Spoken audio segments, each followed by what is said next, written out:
خطيرة الكرة هذه. سيرلوت با با با با با با با با با با في منتهى الروعة.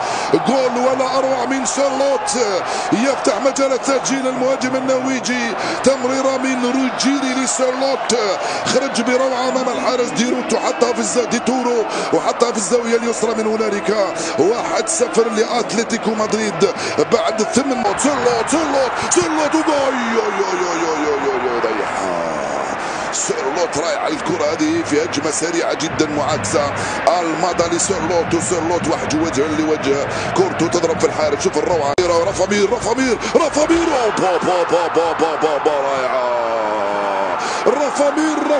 رافامير وجول. هدف التعديل لصالح ناصر الشي. لعبة ثلاثية ولا أروع. من هنا بعيدة تماما في القائمة الثاني ناحية الفارو رودريغيز لرافامير، ورافامير في الشباك. هيلا الكرة خطيرة.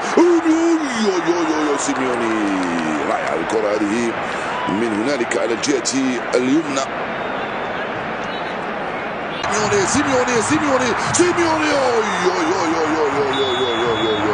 كان متسلل سيميوني في الكرة هذه من عند سيرلوت بالراس. يا جوليانو دخل خرجها، رجعت لفالير. عنده الكرة يواصل مندوسا. هيدا في المراوغة مندوسا، وفي خطأ يصفروه الحكم. بسم الله الرحمن الرحيم. مجددا مشاهدينا الافاضل اينما كنتم، مرحبا اهلا وسهلا الى رياض اير متروبوليتانو في مدريد. مجريات الشوط الثاني من مباراه اتلتيكو مدريد امام نادي إلتشي. هدف لهدف. كنا تركنا نتيجه الشوط الاول من عمر هذه المباراه بين الفريقين. الاتلتيكو كان سباق لفتح مجال التسجيل في الدقيقه الثامنه عن طريق سيرلوت، وعدل النتيجه. روجيري العرضي رائعه الكره هذه. باريوس، الكره مرت سلامات.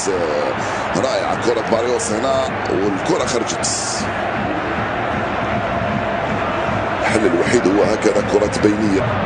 اللعب فيباس، مازال سيرلوت محاصر.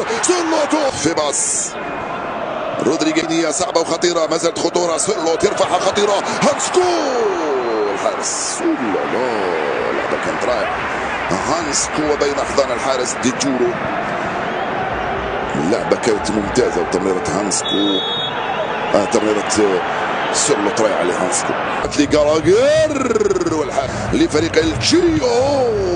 سيميوني وصلت لي جريزمان، والحارس حاولت التسديد من بعيد من أنطوان جريزمان.